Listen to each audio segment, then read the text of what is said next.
dowladda federaalka ee baan ka soconaa annagoo nimid deegaan doorashadanadii oo isugu jirna wasiiro xubno wasiiro ah iyo xubno xildhibaano ah iyo xubno saraakiil ah insha Allah taala sabahan u nimid iyo hawshan u nimidna waan ka wada ragi doonaa insha Allah taala waxaan rabaa inaan aad iyo aad ugu mahad celiyo dadweynihii Soomaaliyeed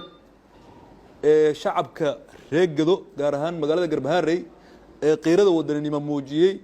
ee soo dhaweynta iyo calanka jamhuuriyadda federaalka ee Soomaaliya lulahayay ilaa ay meeshan uga taagnaa maxaa la yiraahdaa oo aanan dhibsanin qoraxdii oo aanan dhibsanin maxaa la yiraahdaa cadceed farada badneed oo u taagnaa inay dawladooda maxaa la yiraahdaa u soo banaan baxaan waxaan leeyahay ajri xasanaad Allah ka siiyo annaguna insha Allah waxaan dawladda ka wadnay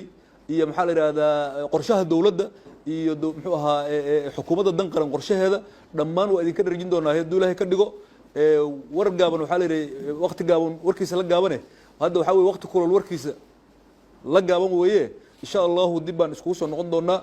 waa kala dhargi doonaa waa iswarsan doonaa reer Garbaharey waa salaamaya reer Gado dhanna waa salaamaya reer Jubbaland waa salaamaya jamhuuriyadda Soomaaliya waa salaamaya salaamu calaykum wa rahmatullaahi wa barakaatuh